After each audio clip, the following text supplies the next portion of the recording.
one can't really imagine David Miliband or James Pennell or whoever's going to be the next leader of the Labour Party, even Alan Johnson or Harriet Harman, who are some people like Compass seem to think will be the left-wing saviours of the Labour movement, really advocating the sort of policies and fulfilling a sort of Bennite role in the 80s. I just can't see it myself.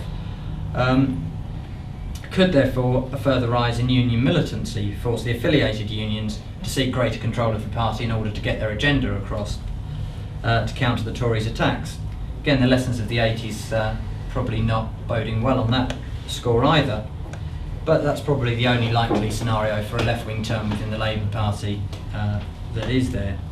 There are many, obviously, what-ifs about the next election and the response to a likely Tory government. Either way, there's going to be attacks on the working class from whichever party gets in. They've announced it already. But any Labour movement revival, one thing is sure, is that any Labour movement revival is going to be from a very, very low base. I'll stop it there because I think it'd be good to get on with the discussion. Thank you.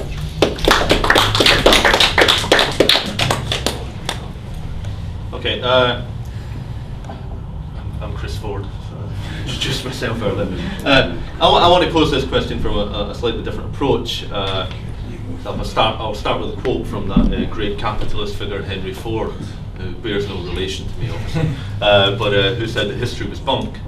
But I actually think to understand where the Labour Party is going, we do need to put it in a historical context. And I think that context is very much one of change and continuity and discontinuity. The period we're in terms of capitalism, we've been told only a couple of decades ago was in fact the end of history, and that in fact capitalism, there was an alternative. It was the famous declaration of Thatcher, and that these laws of capitalist society, and as all its economists would tell us, are in fact de facto natural laws of nature almost, and this is the way things are, and this is the way that things will always be. Marx came up with the thought that one of the things that disguises capitalism from the reality of its inequities and exploitative social relations is this fetishism that surrounds it of commodities, which give something that's created by human beings, almost supernatural powers over us, similar to religious figures. He makes a comparison. And I would argue that in terms of this question of where is the Labour Party going and certain organisations of the Labour movement, there's a degree of idolatry in that, a degree of fetishism. But in fact, these are organisations which were created in a negation to capital, and yet, nevertheless, even though they were our creation, and nevertheless they've changed and can transform even beyond their original purpose and foundation. There are many in our movement, nevertheless, still adopt a certain position that I would say is comparable to that fetishism. Through our own creation, we allow ourselves still to be almost governed and ruled by these things, despite the fact that they may well have changed beyond their initial purpose. And capitalism itself is a society in constant process of change through human action, through class struggle, and a motor force of change in history. And that is where I think we need to look at the origin of the Labour Party in class struggle.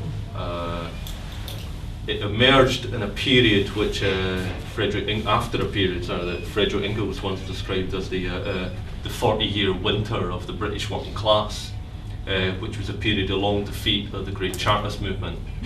And the reason I want to put it in that historical context is to try and remember that relatively it's a short period of time, and there was a different labour movement before the one that we have now, and that there could be different forms and different politics that could be dominant before the one that we have now.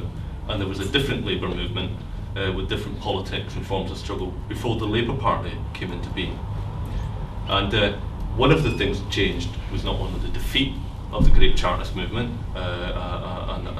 which besieged the British ruling class for a decade, but that Britain did become a massive imperial power, did have the monopoly. We did have the bourgeoisification of whole swathes of the working class. We did have an aristocracy of labour. We did have the buying off of whole sections. We did have the use of those super profits to corrupt the workers' movement which had came into being. And that itself was what held hegemony during that long winter that Engels referred to. But something did change. At the turn of the century, when the Labour Party began to come into being, with a whole period which was known as the Great Unrest, with a period known as New Unionism, which it appeared was going to displace what had existed before, what had emerged in that post-Chartist period. But it failed. And in that period of the Great Unrest, in that period of New Unionism, with different forms existing, coexisting, old and new forms of a movement, we had the socialist sects, because despite the pioneering role, they largely were quite doctrinaire and sectarian, with the New Unionism, and with the whole, what we're often called top-hatted trade unionists of the aristocracy of labour, that's sectionalism.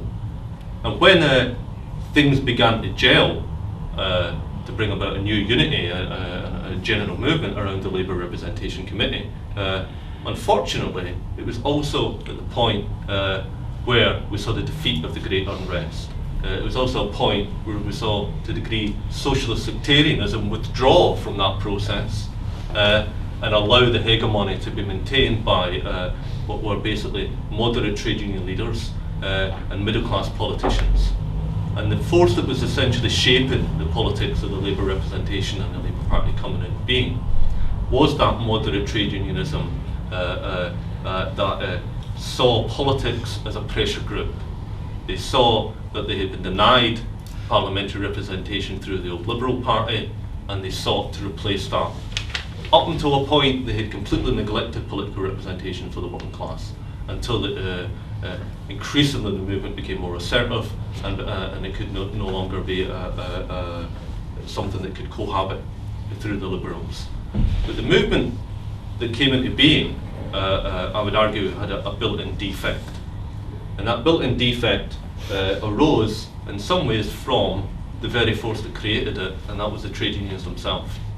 The trade unions which saw things still not in terms of a movement towards a socialist transformation of society, but in the everyday struggle of the workplace, in the everyday process of bargaining, of collective bargaining at workplace level. I'm not saying there wasn't a massive radical element, but this was a dominant element, which was translated essentially into, I would argue, middle-class parliamentary activity. And we ended with this defect of a division of a parliamentary wing whose role initially was to be the force of labour in Parliament, but increasingly separated from the trade unions, with this middle-class dominated element engaged in the niceties of parliamentarianism, also rendered the trade union wing increasingly superfluous as a force other than that restricted domain of trade disputes. Both wings, I think, rendering themselves impotent, this is my accompaniment music, but rendering themselves impotent in terms of if there ever was an ambition to actually transcend capitalist society.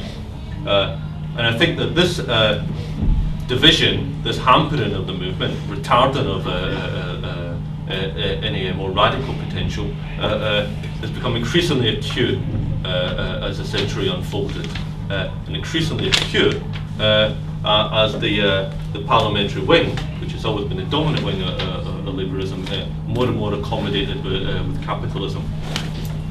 Now, I'm not saying that the working class has never been able to make gains through this model of the labour movement, because it has. If we look at the post-Second World War period, the trade union movement had less members than it does today, but managed to exert far greater influence, far greater social democratic reform to its benefit than arguably it has in its history.